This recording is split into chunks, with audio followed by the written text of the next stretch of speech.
Hindi naman to bag or wallet na marireplace natin eh. Buhay itong nawala sa akin.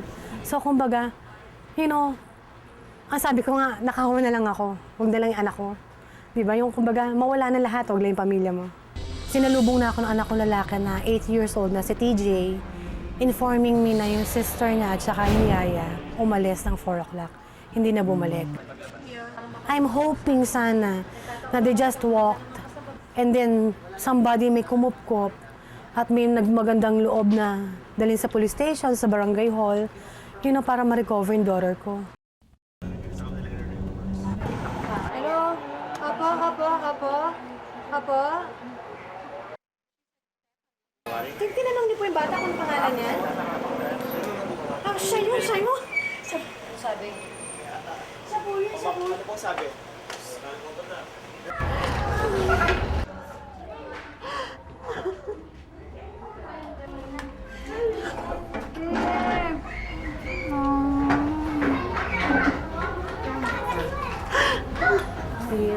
Malalim ang nagiging epekto sa isang pamilya ng pagkawala ng isang kamiyembro. Parang lahat dinuduyan ng walang hanggang kalungkutan at pangungulila. Araw-araw, dumadagsa sa aming tanggapan ang mga panawagan ng mga kamag-anak ng mga nawawala. January 18, isa sa mga nakuha namin sa aming Dropbox ang litrato ni Stephanie Sarno, 4 years old. Ang kanyang inang si Elgin, sinadya pa kami para personal na idulog ang pagkawala ng bata. Hindi naman to bag or wallet na marireplace natin eh. Buhay itong nawala sa akin. So kumbaga, ang sabi ko nga, nakahawa na lang ako. Huwag na lang yung anak ko. Diba? Yung kumbaga, mawala na lahat, huwag lang yung pamilya mo. Kwento ni Elgin, kasamang nawala ni Stephanie, ang kasambahay nilang si Monina Adman, 15 years old. Wala pa raw isang linggong nawawala ang dalawa, pero labis na ang kanyang pangungulila sa kanyang anak. Ayon kay Elgin, iniwan niyang nanonood ng TV noon ang kanyang mga anak kasama ng kanilang kasambahay na si Monina.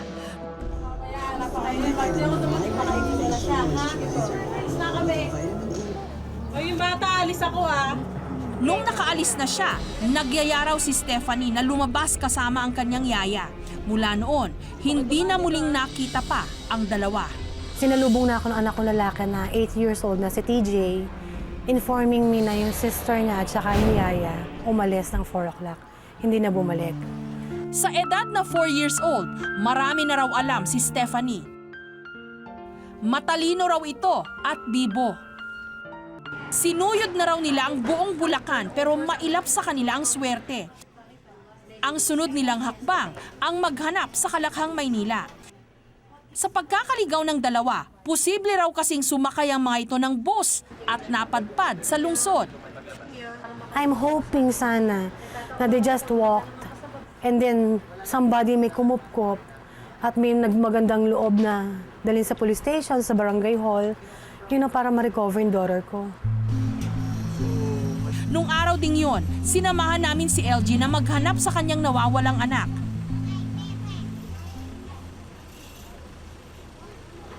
Una naming pinuntahan ang barangay hall na malapit sa mga bus na bumabiyahe papuntang Marilao. Dito, ipinablotter ni Elgin ang pagkawala ng kanyang anak. Ang sakayan po sa amin, MacArthur Highway, via Manila. So may possibility na bumaba sila rito ng katulong ko. Yung katulong ko was 15 years old, Monina Adman. Tapos yung anak ko po, Stephanie Sarno, 4 years old.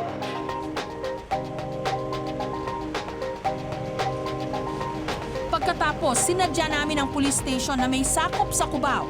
Dito kasi naglipa na ang mga bus terminal na galing probinsya, kabilang na ang Bulacan.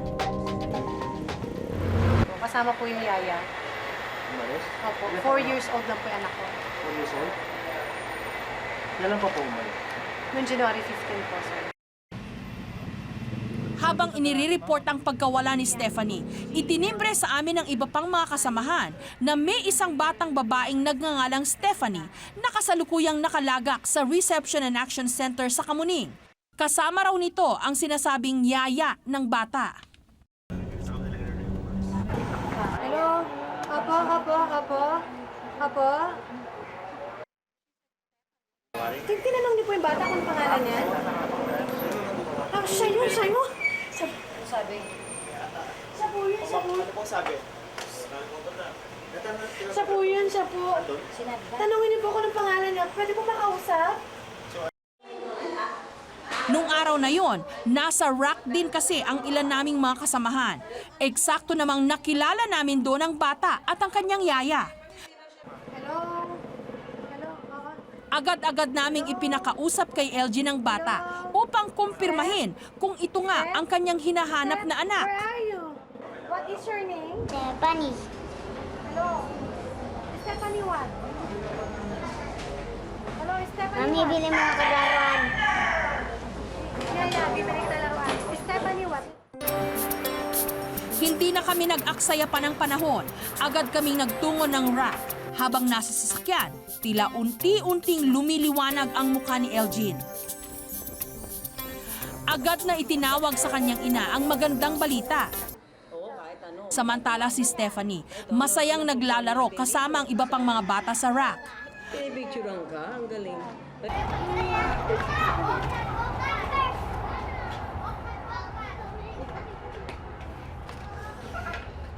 Nang sa wakas dumating si Elgin, hindi na ito nakapagpigil.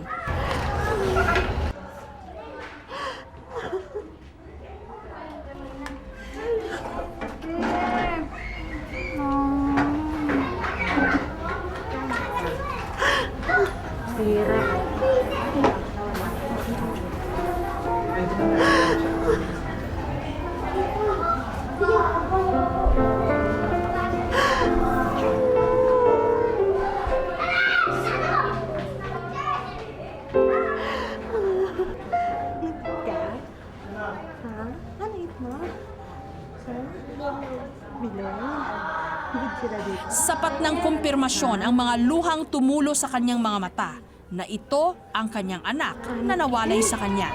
Saan ka magpunta? Ha? Saan ka punta? Malayo. Sino kasama mo? Si Yaya. Bakit ka umalis? Ha? Kasi po, ako ng maskara. Ah, ganun. Ang kasambahay naman na si Monina, nahihiyang lumapit kay Elgin.